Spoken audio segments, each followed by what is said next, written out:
cada sexenio hay una reforma electoral.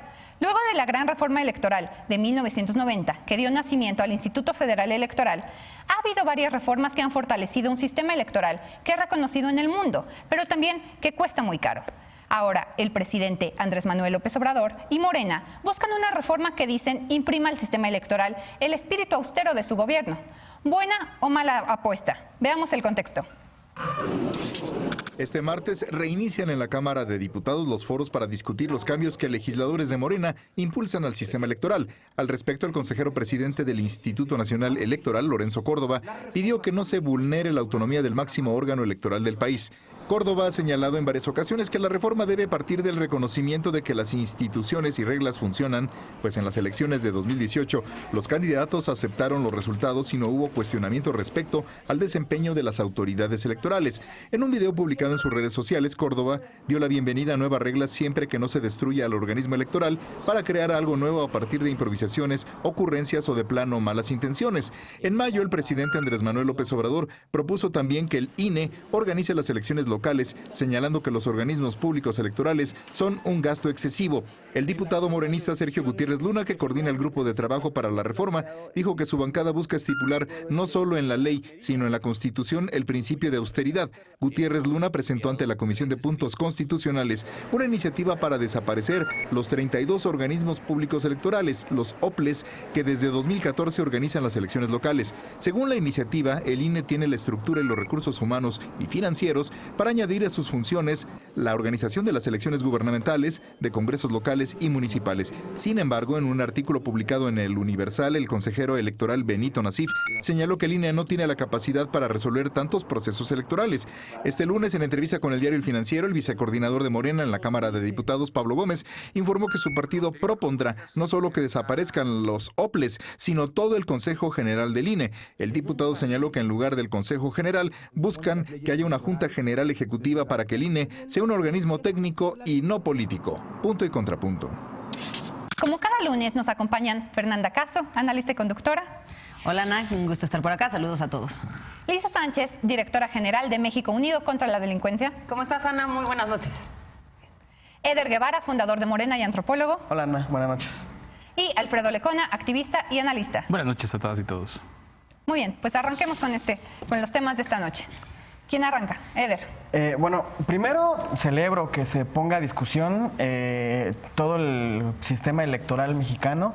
Es verdad lo que dice Lorenzo Córdoba, las elecciones, el resultado de la elección 2018 fue tan apabullante que no hubo manera de que operara un fraude electoral en contra del presidente de la República. Sin embargo, en ese mismo proceso electoral vimos casos como el de Puebla, que a todas luces fue un fraude descomunal y que muestra una vez más la ineficacia y la falta de profesionalismo de los órganos locales, lo que llamamos los OPLES, y que además son un derroche impresionante de dinero. Se supone que estos organismos operarían de manera coyuntural, específicamente durante los procesos electorales, pero tienen oficinas y tienen personal de manera permanente. Eso es un derroche de dinero impresionante. Pero además, si al final de cuentas, en cada proceso electoral, resulta que el INE contrata gente para hacer el trabajo, todo el trabajo operativo en territorio, pues lo mismo pueden hacer, asumir la carga de trabajo de las elecciones locales y hacerse cargo ellos, ¿no? Y ya entonces ahora sí que sea el Tribunal Electoral el que califique todas las elecciones, pero que el INE sea el que opere y se desaparece esta estructura que causa un gasto innecesario al erario público, pero que también son quienes al final, en muchos casos, se vuelven los intermediarios, los gestores o incluso los operadores de los gobernadores en turno. Y eso a mí me parece muy delicado, muy complejo, y por supuesto que de entrada lo que sí celebro es que se abra este debate. Yo creo que además tendría que haber un funcionando hasta ahora, y son varios temas, la forma en la que se participa, en la que la ciudadanía participa en los procesos o en las grandes decisiones del país también tendría que ponerse a debate, pero como todo un sistema complejo de la reforma política como tal. Pero bueno, para empezar, el asunto del INE creo que es un debate que se tenía que dar. Sí hay un asunto de derroche de dinero impresionante. Lorenzo Córdoba no sale a defender la democracia, sale a defender sus privilegios, y hay que decirlo con mucha claridad. Yo no estoy de acuerdo con Eder, y tal vez es porque soy bastante más optimista de nuestra democracia y porque creo que ha costado muchísimo en términos de esfuerzo de generaciones, de presión de partidos, e incluso de presión de quienes hoy están en el gobierno, ¿no? De muchos de los diputados que están participando en estas reformas, y por eso me llama la atención, ¿no? Como esta intención de echar todo a la basura y empezar de nuevo, atacando de derroche muchas cosas que sabemos que son necesarias y que hoy nos hacen tener uno de los sistemas electorales pues ejemplares en el mundo. Es cierto que hay muchas mejorías que se tienen que hacer, es cierto que se gasta mucho dinero y que tal vez se podrían hacer recortes en algunos aspectos, particularmente en eso sí coincidiendo en el presupuesto de los partidos políticos, que es creo en donde menos se ha justificado hasta el momento su utilidad, su funcionamiento. Sin embargo, creo que es una intención de reforma muy distinta a las que habíamos visto antes, ¿no? El propio presidente del INE, Lorenzo Córdoba, en su discurso inaugural de estos foros, hacía un recuento de cómo se habían dado las reformas electorales a lo largo de los años, ¿no? Y entonces, ¿cuál había sido el motivo por el cual se había planteado cada una? Y algunas habían sido para lograr mayor inclusión, otras para lograr mayor equidad, otras para que no hubiera abusos económicos, y así hasta el momento en el que estamos hoy. Esta es la primera reforma electoral propuesta por el partido en el gobierno. Todas las anteriores habían sido una exigencia de los partidos de la oposición que no estaban de acuerdo o con el proceso o con los resultados. Sí. Hoy nos encontramos con un panorama en el que los ciudadanos estamos de acuerdo con el resultado. Mira, los ciudadanos estamos de acuerdo con los resultados. Puede no gustarnos quien resultó electo, pero no creemos que hayan salido las cosas mal. Y no creo que sea únicamente porque fueron apabullantes, porque no en todos los casos fueron apabullantes. En el caso del presidente de la República y algunos otros cargos fue apabullante, pero en muchos otros lugares no lo fue. El caso excepcional es el de Puebla, que además es una cuestión local, organizada por un organismo local, y que ya cuando lo organizó el INE en la segunda ocasión no hubo de nuevo ninguna queja. Entonces me parece que así desechar... Sí, a ver, ese es el... Pero a ver, insisto, se tienen que revisar muchas cosas en el INE, pero decir que se tienen que recortar porque los privilegios, no, a ver, es un instituto que funciona. Y hoy lo que está planteando el diputado Pablo Gómez y varios voceros de Morena, de eliminar el Consejo General, porque ya no es necesario, ¿no? Este órgano político, bueno, este espacio político técnico, en el que no únicamente se organizan elecciones, también se presentan denuncias, también se controla a las autoridades, también se fiscaliza, es decir, es un órgano de suma relevancia, y no me parece que sea el gobierno el autorizado a decir en qué momento ya no es necesario, porque ya no existe la desconfianza.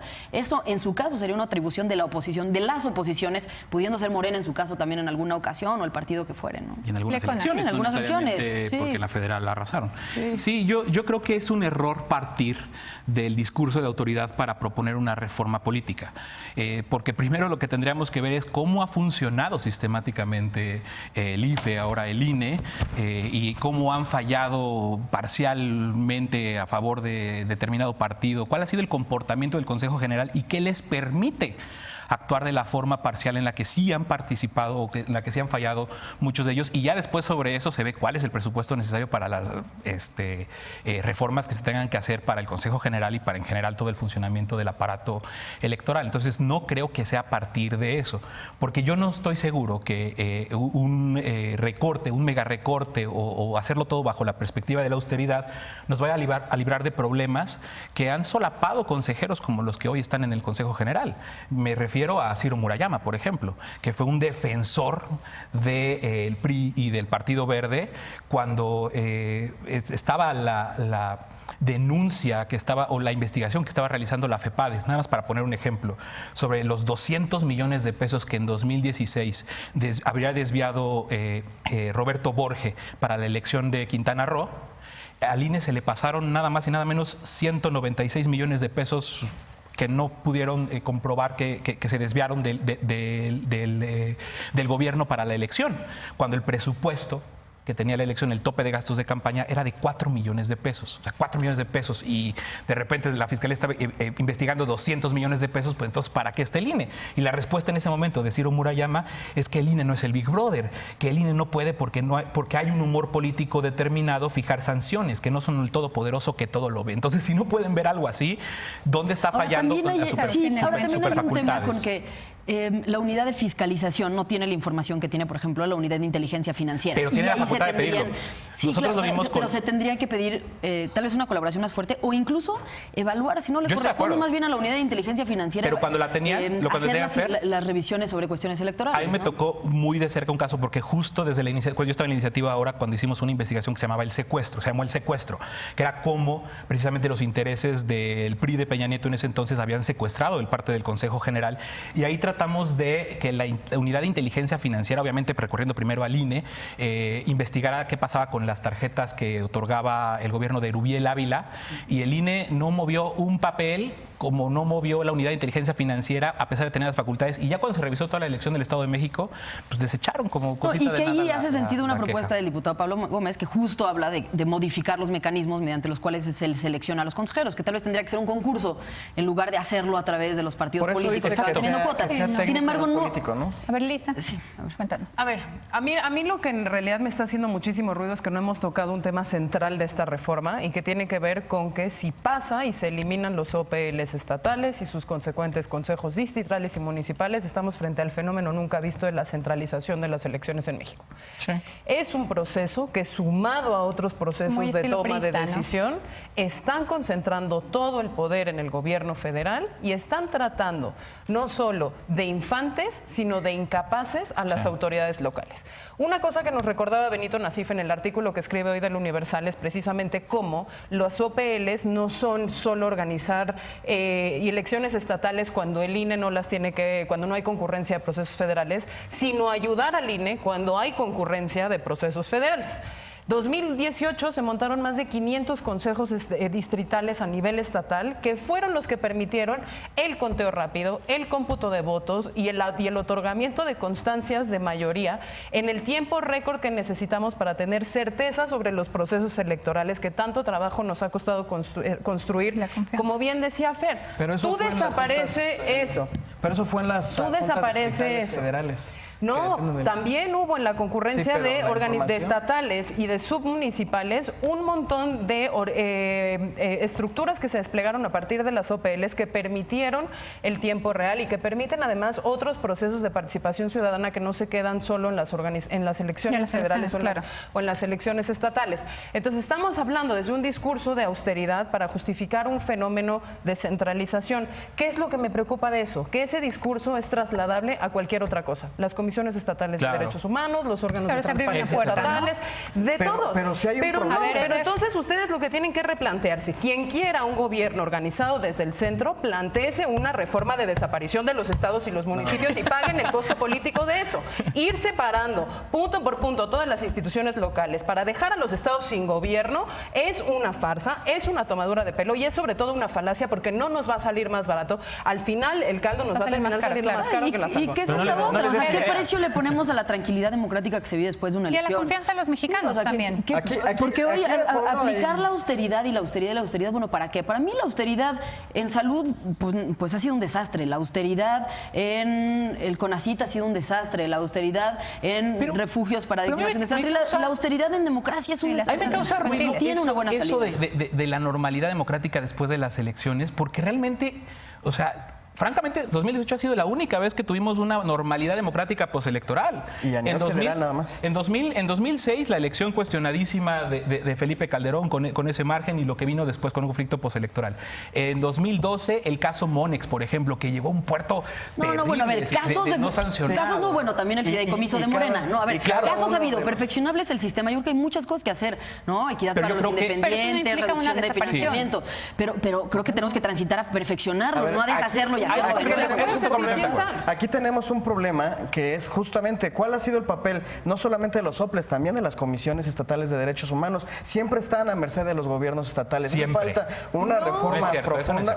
Pero eso se corrige fortaleciendo su autonomía presupuestal, los mecanismos, pero no son desapariciones. Pero no es el punto de partida de esta reforma que se está planteando. O sea, sí definitivamente se tiene que ver dónde han fallado, qué es lo que permite que que se coopten los órganos autónomos, pero no partiendo de que el discurso de la austeridad republicana, porque efectivamente no hubo un conflicto postelectoral, ni hubo la gran falla que se fue intentando corregir con la reforma electoral. En este caso, como en 2007, como en 2013. No hubo conflicto electoral federal, pero en los estados sí los hubo. Y en este proceso también hubo. Pero no con eso ya se da el tijerazo. Pero para creo eso que sí creamos hacer una cosas como el reforma, Tribunal Electoral del Poder Judicial de la Federación. profunda. Para eso fuimos profundizando justo las reformas. ¿Qué es la reforma, Esa es la reforma que debería haber. La del Tribunal Electoral, que es un tribunal que no... Sin embargo, Eder no está tan equivocado al cuestionarnos que sí se tiene que poner sobre la mesa lo de cuestionarnos los privilegios que sí tienen los de el órgano dirigente del INE. Sin duda. En el sentido en el que muchas veces, yo también ya lo he señalado en otras mesas, que el INE ya empieza a jugar como un actor más, ya no se reconoce como un árbitro dentro de todo el juego democrático. Entonces, sí hay que cuestionarnos el papel también que ha tenido, por ejemplo, con el caso de Marichú. Lo señalamos mucho. El tema de los independientes también es algo que se tiene que analizar bastante, pero ¿cuál va a ser el papel del INE? No, Eder, pero eso tiene que ver con cómo replanteamos la relación que existe entre los partidos políticos y el INE, y que eso no necesariamente te tiene que llevar a una reforma de debilitamiento de las instituciones en lo local, que como ya dijimos, no se hacen cargo nada más de los procesos electorales a nivel estatal, sino que van a tener que operar toda una reforma en la cual tenemos que transitar a la no concurrencia de procesos federales con estatales. Ahí yo en lo que podría estar de acuerdo contigo es, si hay problemas en las OPLs a nivel local, entonces replantemos toda la teoría de cambio. ¿Qué es lo que no funciona? ¿Cuál es la solución que se prevé? ¿Cuáles son los resultados esperados? Y sobre eso evaluar cuál es la manera de eficientarlos para que haya un ahorro en los recursos y una funcionalidad electoral. Bueno, pues se tiene que debatir. Una pausa. Marcelo Ebrard explicó ante la Comisión Permanente el acuerdo con Estados Unidos. Insistió en que no hay nada secreto, pero sí una evaluación de resultados que hará la administración de Trump. Regresamos a Punto y Contrapunto.